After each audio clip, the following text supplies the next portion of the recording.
बड़े बड़े शहरों में दाइयाँ, नर्सें और लेडी डॉक्टर सभी पैदा हो गई हैं, लेकिन देहातों में जच्चे खानों पर अभी तक भगिनियों का ही प्रभुत्व है और निकट भविष्य में इससे कोई तब्दीली होने की आशा नहीं। बाबू महेश नाथ अपने गांव के जमींदार थे, शिक्षित थे और जच्चे खानों में सुधार की आवश्यकता को मानते थे, लेकिन इसमें जो बाधाएं थीं उन पर कैसे विजय पाते।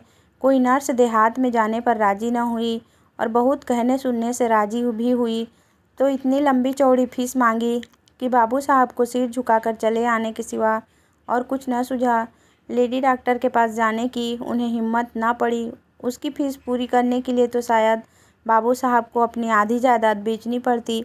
इसलिए जब 3 कन्याओं के बाद वह चौथा लड़का पैदा हुआ तो फिर वही गुदड़ था और वही गुदड़ की बहू।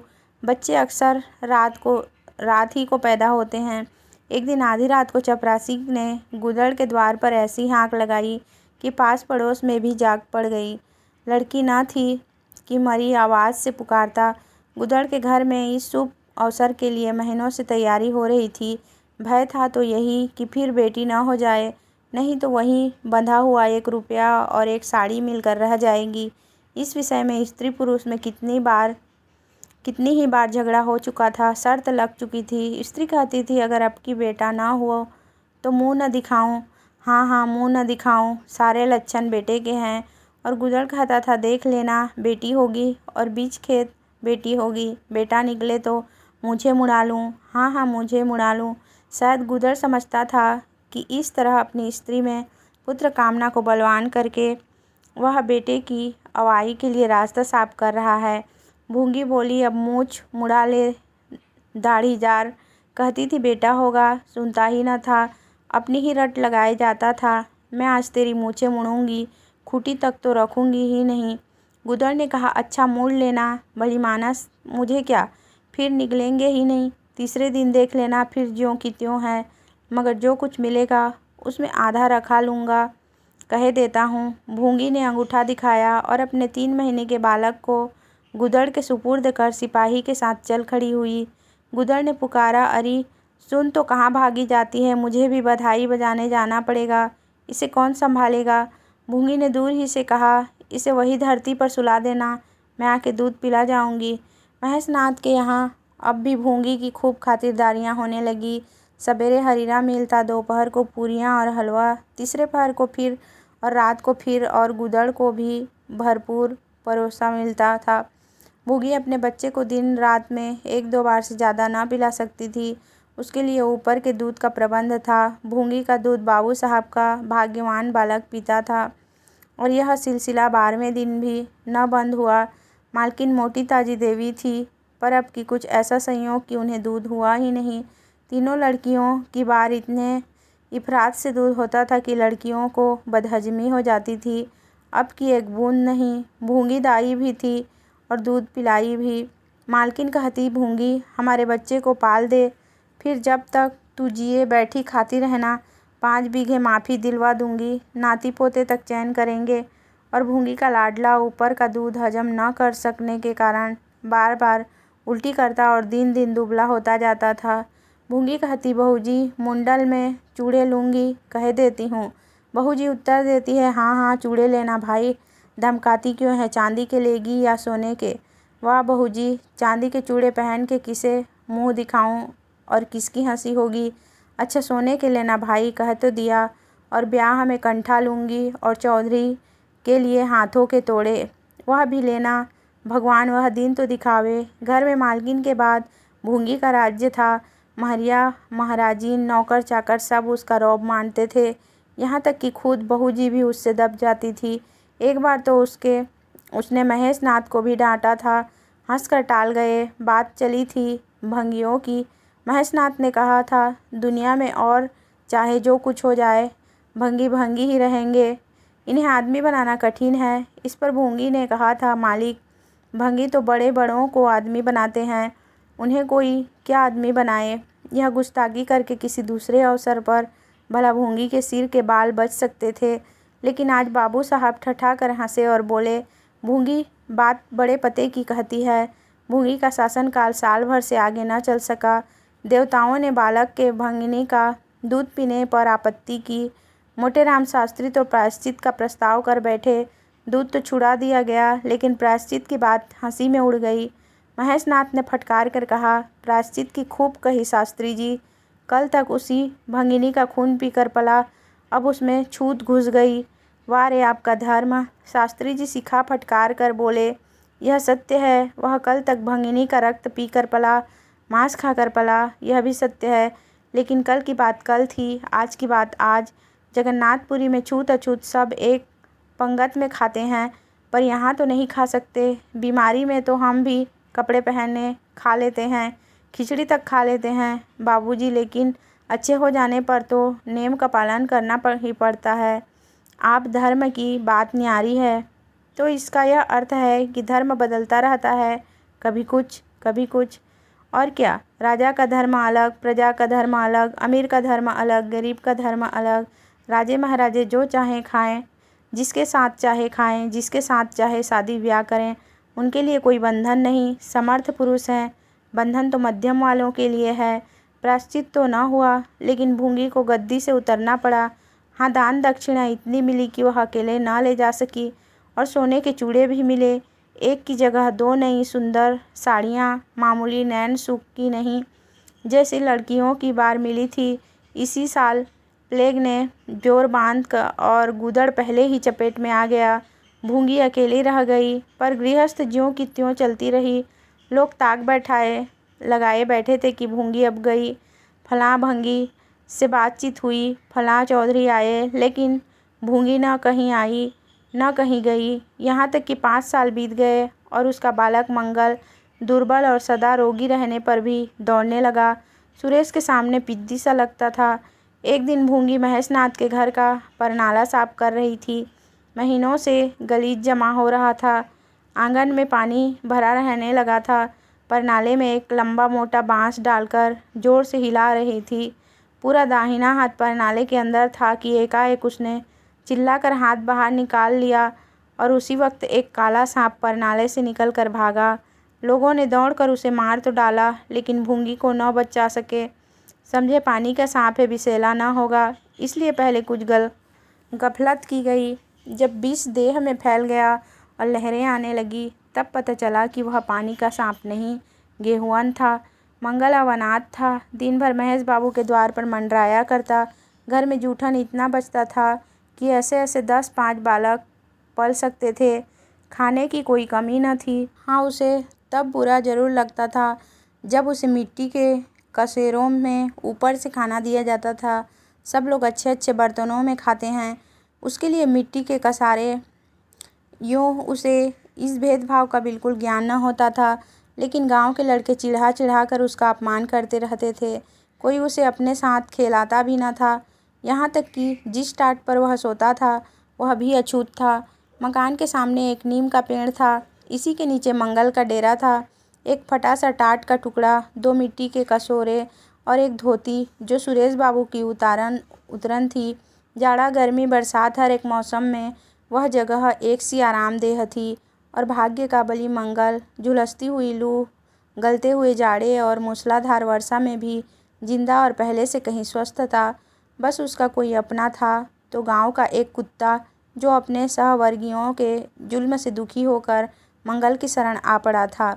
दोनों एक ही खाना खाते, एक ही टाट पर सोते, तबीयत भी दोनों की एक सी थी और दोनों एक दूसरे के स्वभाव को जान गए थे। कभी आपस में झगड़ा न होता। गांव के धर्मात्मा लोग बाबू साहब की इस उदारता पर आश्चर्य करते। ठीक द्वार के सामने 50 हाथ भी न होगा मंगल का पड़ा रहना उन्हें 16 आने धर्म विरुद्ध जान पड़ा कि छी, यही हाल रहा तो थोड़े ही दिनों में धर्म का अंत ही समझो। भंगी को भी भगवान ने ही रचा है, यह हम भी जानते हैं। उसके साथ हमें किसी तरह का अन्याय न करना चाहिए, यह किसे नहीं मालूम। भगवान का तो नाम ही पतित पावन है, लेकिन समाज की मर्यादा भी कोई वस्तु है। उस द्वार पर जाते हुए संकोच होता है। गांव के मालिक हैं, जाना तो पड़ता ही है, लेकिन बस यही समझ लो कि घृणा होती है। मंगल और टॉमी में गहरी बनती थी।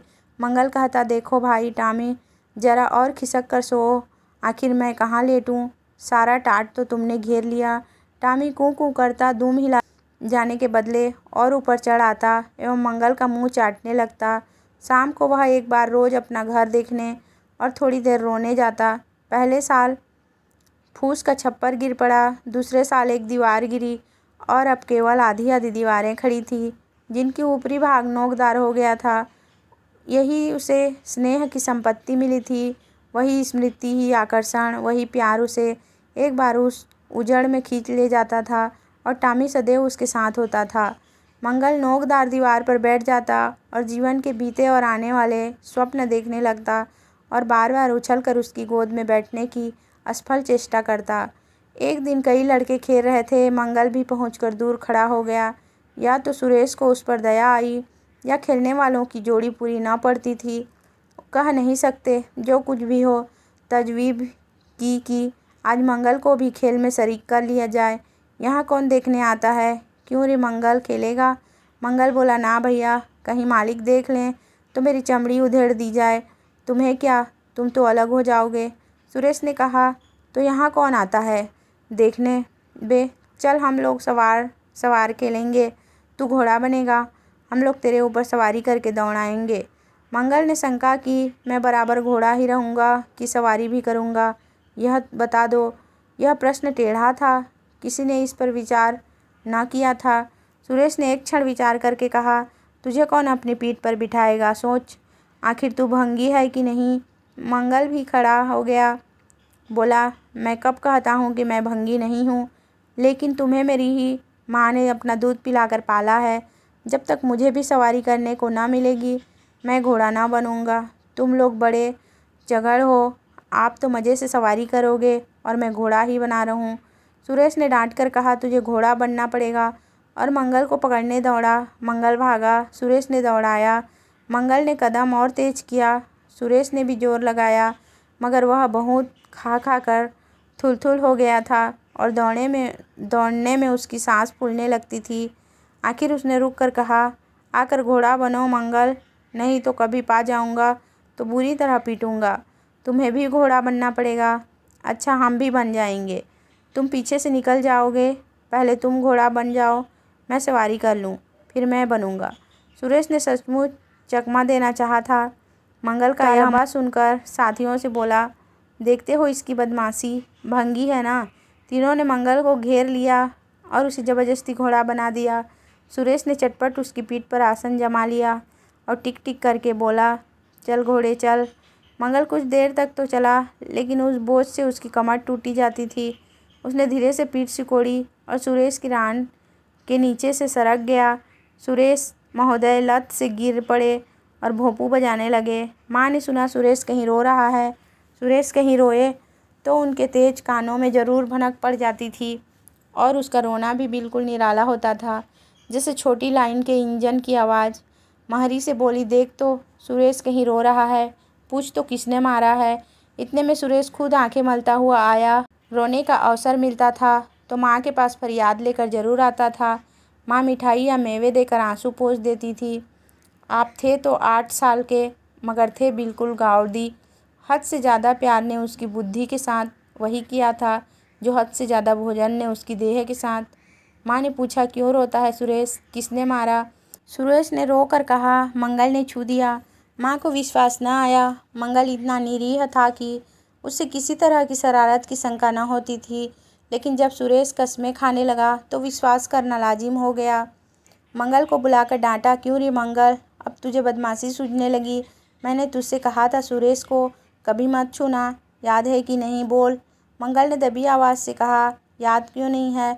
तो फिर तूने उसे क्यों छुआ? मैंने नहीं छुआ। तूने नहीं छुआ तो वह रोता क्यों है? गिर पड़े इससे रोने लगे। चोरी और सीना जोरी। देवी जी दांत पीस कर रह गई। मारती तो उसी दम स्नान करना पड़ता, छड़ी तो हाथ में लेनी ही पड़ती और छूत का विद्युत प्रवाह इस छड़ी के रास्ते उसकी देह में पैवस्त हो जाता। इसलिए जहाँ तक गालियाँ दे सकी दी और हुक्म दिया कि अभी अभी यहाँ से निकल जा, फिर जो इस द्वार पर तेरी सूरत नज़र आई तो खून ही पी जाऊंगी। मुफ्त की रोटियां खा खा कर शरारत सूझती है आदि। मंगल में गैरत तो क्या थी, हाँ डर था। चुपके से अपने सकोरे उठाए, टाट का टुकड़ा बगल में दबाया, धोती कंधों पर रखी और रोता हुआ वहाँ से चल पड़ा। अब वह यहाँ कभी ना आएगा, यही तो होगा कि भूखों मर जाएगा, क्या हरज है। इस तरह जीने से फ़ायदा ही क्या। गांव में उसके लिए और कहाँ ठिकाना था। भंगी को कौन पनाह देता। उसी खंडहर की ओर चला जहाँ भले दिनों की स्मृतियाँ उसके आंसू पोंछ सकती थी, और खूब फूट फूट कर रोया। उसी क्षण टॉमी भी उसे ढूंढता हुआ पहुंचा और दोनों फिर अपनी व्यथा भूल गए। लेकिन ज्यों-ज्यों दिन का प्रकाश क्षीण होता जाता था, मंगल की ग्लानि भी क्षीण होती जाती थी। बचपन की बेचैन करने वाली भूख देह का रक्त पी पी कर और भी बलवान होती जाती थी। आंखें बार बार कसोरों की ओर उठ जाती। वहाँ अब तक सुरेश की जूठी मिठाइयाँ मिल गई होती, यहाँ क्या धूल फांके। उसने टॉमी से सलाह की, खाओगे क्या टॉमी, मैं तो भूखा लेट रहूँगा। टॉमी ने कूँ कूँ करके शायद कहा, इस तरह का अपमान तो जिंदगी भर सहना है। यूँ हिम्मत हारोगे तो कैसे काम चलेगा, मुझे देखो न कभी। किसी ने डंडा मारा, चिल्ला उठा। फिर जरा देर बाद दुम हिलाता हुआ उसके पास जा पहुंचा। हम तुम दोनों इसलिए बने हैं भाई, मंगल ने कहा, तो तुम जाओ, जो कुछ मिले खा लो, मेरी परवाह ना करो। टॉमी ने अपनी स्वान भाषा में कहा, अकेला नहीं जाता, तुम्हें साथ लेकर चलूँगा। मैं नहीं जाता तो मैं भी नहीं जाता। भूखों मर जाओगे तो क्या तुम जीते रहोगे। मेरा कौन बैठा है जो रोएगा। यहाँ भी वही हाल है भाई। कुंवार में जिस कुतिया से प्रेम किया था उसने बेवफाई की और अब कल्लू के साथ है। खैरियत यही हुई कि अपने बच्चे लेती गई, नहीं तो मेरी जान गाड़े में पड़ जाती। 5-5 बच्चों को कौन पालता। एक क्षण के बाद भूख ने एक दूसरी युक्ति सोच निकाली। मालकिन हमें खोज रही होगी क्या टॉमी। और क्या, बाबूजी और सुरेश खा चुके होंगे। कहार ने उनकी थाली से जूठन निकाल लिया होगा और हमें पुकार रहा होगा।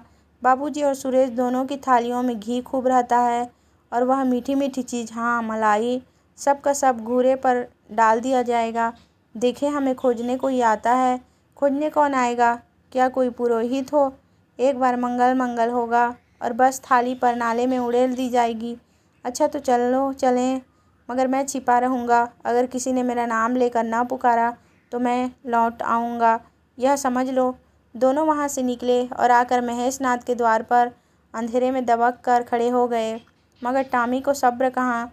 वह धीरे से अंदर घुस गया। देखा महेशनाथ और सुरेश थाली पर बैठ गए हैं। बरोठे में धीरे से बैठ गया, मगर डर रहा था कि कोई डंडा न मार दे।